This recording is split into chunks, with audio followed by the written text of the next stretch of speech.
Are you confused about the differences between project management and service management? In this Versus episode, I'm going to explain the different career paths, certifications, and processes that set these two amazing fields apart.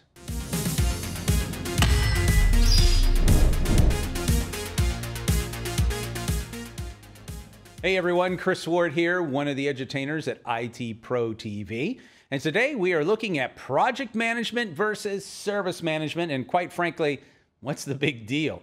As an ITIL 4 managing professional and strategic leader, as well as a PMP, which is project management professional, both are near and dear to my heart, but quite frankly, they're not that much different and they can complement one another, but they are different in their focus and approach. So before comparing the two, we should first understand what exactly the two terms mean. So start off with project management. It primarily focuses only on the project and on, what's really happening right there. It's all about the application of techniques and knowledge for following laid down plans, and that can be big plans like in a waterfall or a small plans or sprints for agile. And we follow those plans and meet the expectations of customers and stakeholders alike. On the other hand, we have service management. Now, this is a process-based practice that focuses on delivering IT services that benefit customers. It aligns the delivery of the IT services with the needs of an organization that uses them. For our intent and purposes, we focus on the IT side of things, and you might hear it called IT service management or ITSM. So, what are the other differences when we talk about these two things? Well, on this table, we can see a lot of things. And so we're going to zoom in a bit and give you the 30,000-foot overview. So you look at this, we've got everything from project management, which focuses primarily on individual projects. Then you have IT service management or service management that focuses on the management and delivery of the services that you might have created as a project. The duration, that's another big one. For a project management, they are temporary endeavors to produce a unique product, service, or result. So there's a beginning and there's an end. Whereas service management has more of an ongoing operational type of thing that once you start delivering the services, you want to continue to deliver the services. The processes, there's 5 of them, and we'll talk a little bit about that later on, as well as in service management where you have all these different practices that you would follow to help make sure that the operation, the delivery, and the value of those services does take place. There are benefits, obviously, by looking at something as a project because it does have a beginning and an end. You can kind of focus on that. I mentioned earlier on that depending on whether you use a predictive waterfall approach to project management, where you do a lot of planning up front and change takes a little bit more to get accomplished, or whether you use more of an agile approach, which is going to be very small, what they call sprints, where you take small bits of work on it, review it, see how well it worked. If you need to redo it, you can. If not, you move on, pull some information from the backlog, and off you go and finish that particular project. Very good for software development. Where you have the benefits of IT service management is where you give that value co-creation, where the service provider and the service consumer work together to not only deliver, but also receive the services and make sure that everybody's getting what they need. It could be anything from profits for the service provider to, hey, I have needs, I need outcomes that I'm trying to achieve as a service consumer. We also, of course, have the objectives that are slightly different, and of course, the certifications that we'll talk about a little bit later on. Now, why don't we go ahead and give you an example of maybe how this might work in an organization.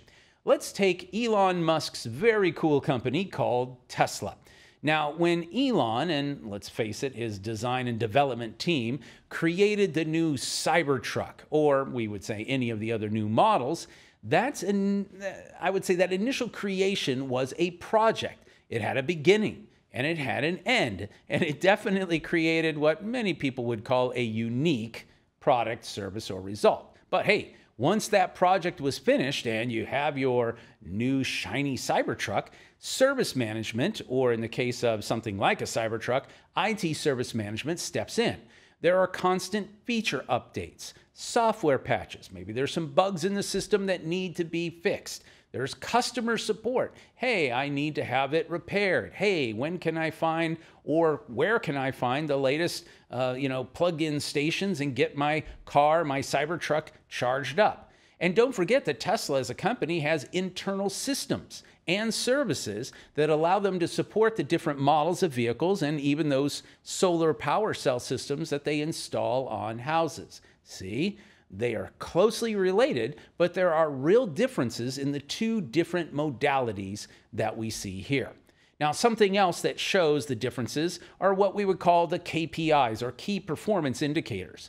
For projects, we can see this typical list of KPIs that show whether you're hitting your objectives and key results or critical success factors. We can see several here, from schedule variance to effort variance, cost variance. We take a look at the quality, the number of changes that are identified, implemented, or rejected. These are all ways to measure the success of whether something is working within projects. And by the way, that is true of whether it's an agile project or a traditional waterfall, more of a predictive type of project.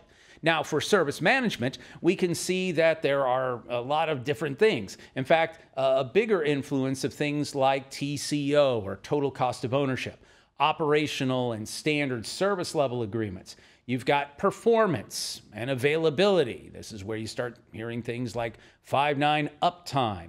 You hear terms like mean time between failure and mean time to restore service, or perhaps number of feature releases and upgrades that might happen there. All of those things, as KPIs for service management, tie into much more of a day-to-day operational type of environment versus projects, which typically are going to be, well, we started here, we're doing things here, and eventually there is an end game that we want to accomplish, the requirements that our customers, or even within our own organization, we would say, is looking for. All right, Chris, so what? What would this look like if I wanted to continue on in a career, perhaps as being a project manager? Are there some differences?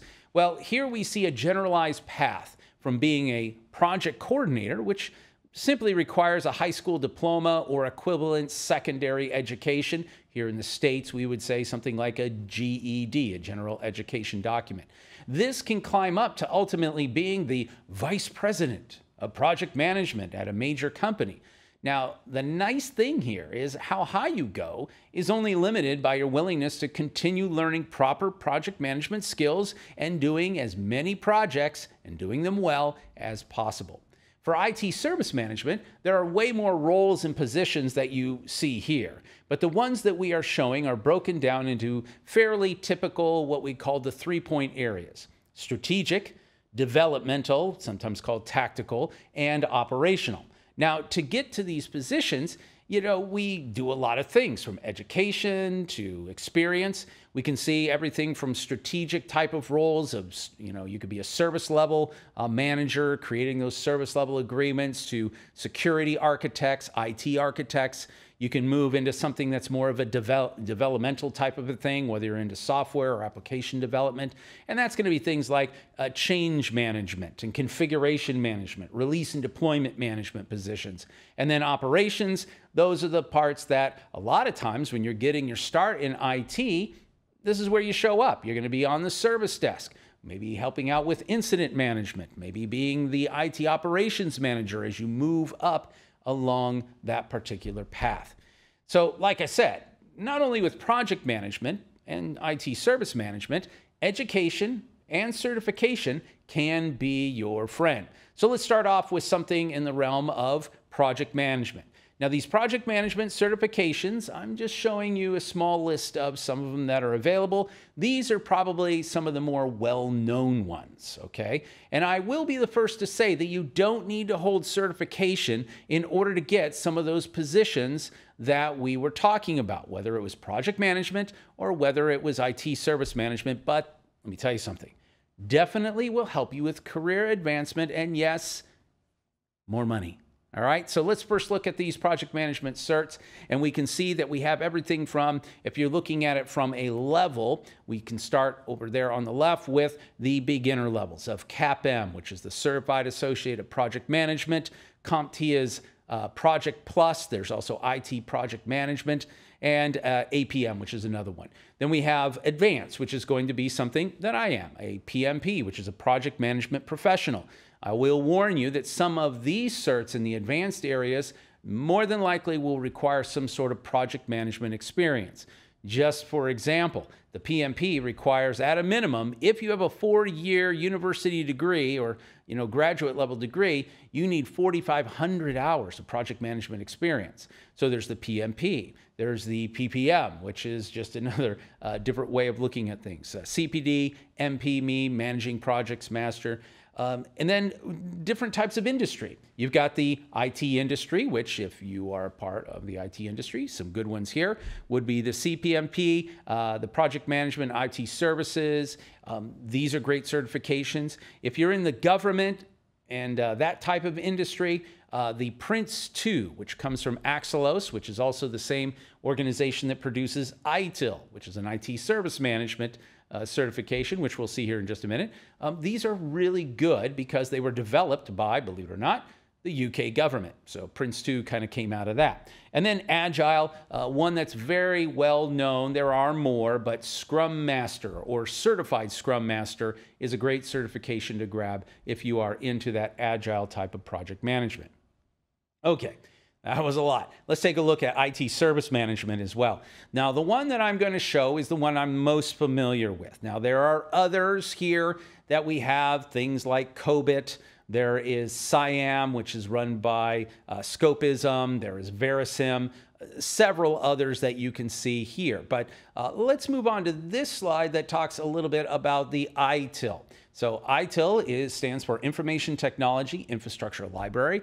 It is probably the most well-known IT service management certification system out there. It's been around for 30+ years, and it is one that is recognized worldwide. You can find these ITIL managing professionals and strategic leaders and everybody all over the globe. So take a look. You can start off with something as simple as an ITIL 4 foundation, which is simply you attend maybe one of our ITProTV courses, which we do have, and you can go out, take an exam in your IT4 foundation, or ITIL, I should say, for foundation certified. From there, you can move up into those middle and we would say almost intermediate level type certifications, which can be just if you want to do one or a couple. There are ones that are just for you. You can do anything from the create, deliver, and support, drive stakeholder value. There's high velocity IT. And then one that works both for the ITIL 4 managing professional and strategic leader